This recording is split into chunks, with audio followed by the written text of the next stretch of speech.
Hello, my name is Allison Carmen, and welcome to episode 19 of my podcast, 10 Minutes to Less Suffering. Today, I'd like to talk to you about how we treat people in our lives, the people that we're closest to. I think many of us are clear how we need to act so we don't lose our jobs. There's an appropriate way to act at a restaurant. There's a way to act when we're in public. There are things to do and not to do. We have to be respectful and abide by many social norms. But for some reason, we all don't have the same kind of clear behavioral guidelines in our personal relationships. I'm not talking about anything as serious as emotional or physical abuse. I'm referring to how we mistreat people close to us day to day by forgetting the sacredness of these relationships. We can get very sloppy with people we feel comfortable with. If we're unhappy about work, if we're in a bad mood, if something else is bothering us, when we see these people, whether it's our spouse or boyfriend or girlfriend or just a close friend or sibling, we can take our bad moods out on them. And if something's bothering us, the complaints just pour out of us. Now, it's okay to complain to our loved ones, but sometimes it's constant and overwhelmingly negative. But more than that, sometimes we don't manage our anger right, and we could snap and just dump on the people we care about. We say and do whatever we feel like in the moment and forget the relationships that we have are sacred and deserve much more care and attention. Just last month, I was at a restaurant celebrating a holiday with close friends and family, and one of my friends at the table could not get her son to sit down, and she felt she needed to leave the restaurant. I know my friend was upset that she had to leave, but she was yelling and screaming in the restaurant. I guess she figured she was with her friends and she could just express herself, but we were all there to celebrate a festive holiday. I think she probably got overwhelmed with her son, but she really put a damper on our celebration for about 20 minutes. She would never behave like that at work or with strangers. She tried to cancel her food order in a dismissive manner and also yelled at her husband. It's not that we didn't forgive her, but she was really dumping on all of us because she was upset that she had to leave. And often that's what we do to each other. Yes, we should be kind to everyone we meet, but we forget the most sacred relationships are the ones that are closest to us, and sometimes we treat these people the worst. And you could argue, well, these closest relationships are the one that I feel most comfortable and I could really be myself. But these are the ones we should be digging deepest to be our best selves. When we come home at night, when we come into our homes or in apartments, we often think, oh my goodness, I'm so happy to be home. I'm in such a lousy mood. I could feel so comfortable here and just let it all hang out. Instead, a better option to honor relationships should be, thank goodness I'm home to my sacred space. Let my home be the place I connect closer to God, or I connect closer to love or kindness and peace. So instead of looking at your home as a place you let it all out, you can look at it as a place of sacredness. And then when you see the person you love standing in front of you, instead of being angry or nasty or dumping all your problems and moods on them, you can think, wow, I'm in this moment right now where I could be with someone that I love. And I can give them my best effort and put my best foot forward. And when someone calls or texts you when you're home, like your mom or your dad, a friend, a cousin, you might think you're tired or they're annoying. But you forget they're not always going to be here. And most likely they're calling you because they love you and they want to be in touch. Again, the sacredness of love, the sacredness of kindness. We forget all this because life is complicated, because we're in a bad mood or we're angry or we're hurt, and we just want to lash out or ignore people. But we always think that everyone's always going to be in our lives. But things change. Everything always changes. People separate, people die, people have fights, and we don't realize when we're with somebody this might be the last time. This might be the only time. But even more than that, it's a moment. It's a moment where two people, no matter what kind of relationship, are together that love each other. And that's the place to bring your sacredness. But instead, most of us dump on each other, and our home has become a sinkhole instead of a sacred place.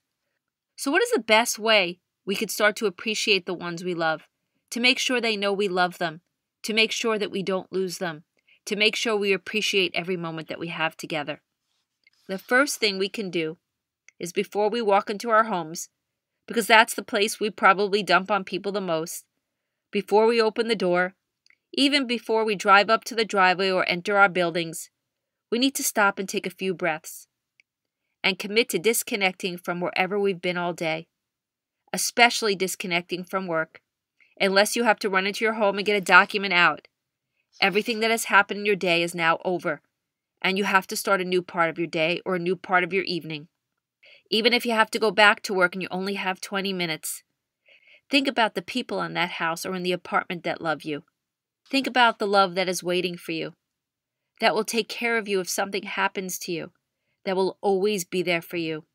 People that you truly care about and how much you love them.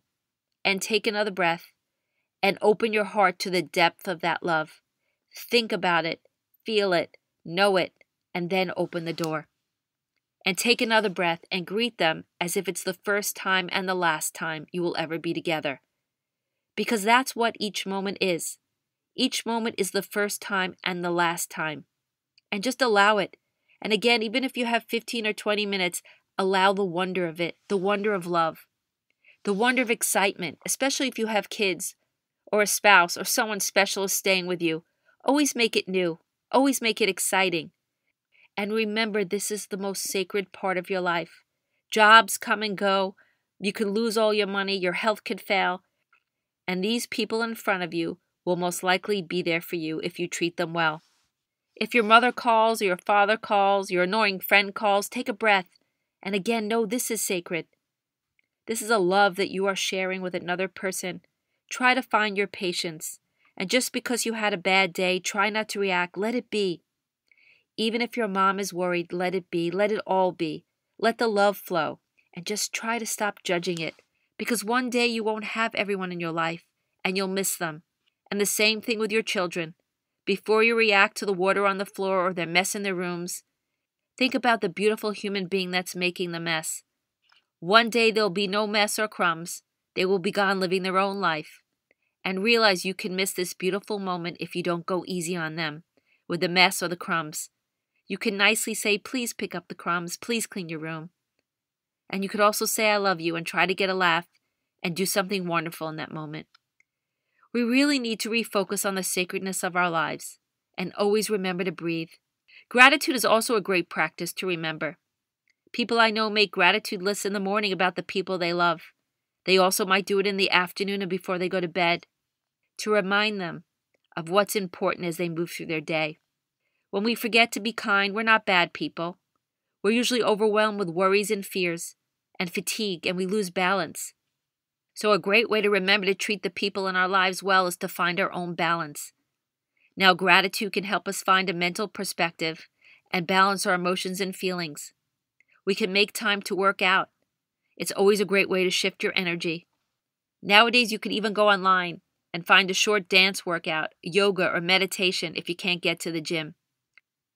You could also try to get more balance by getting more sleep and drinking a lot of water.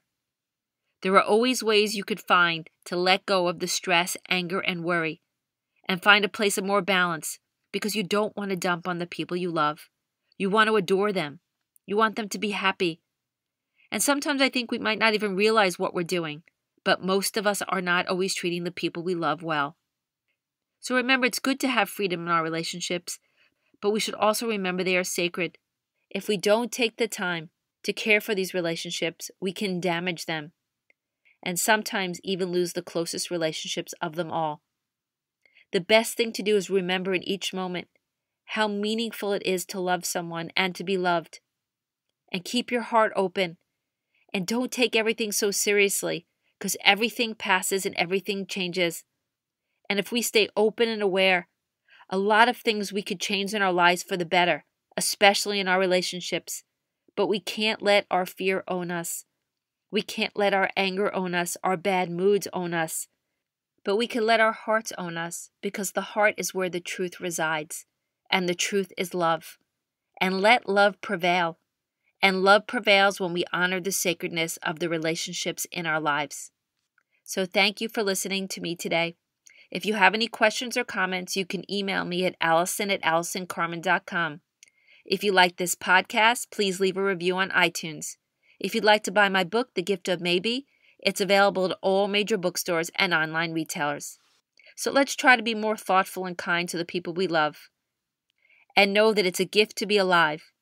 And most of all, it's a blessing to be able to have an open heart and let the people in our lives know how much we love them.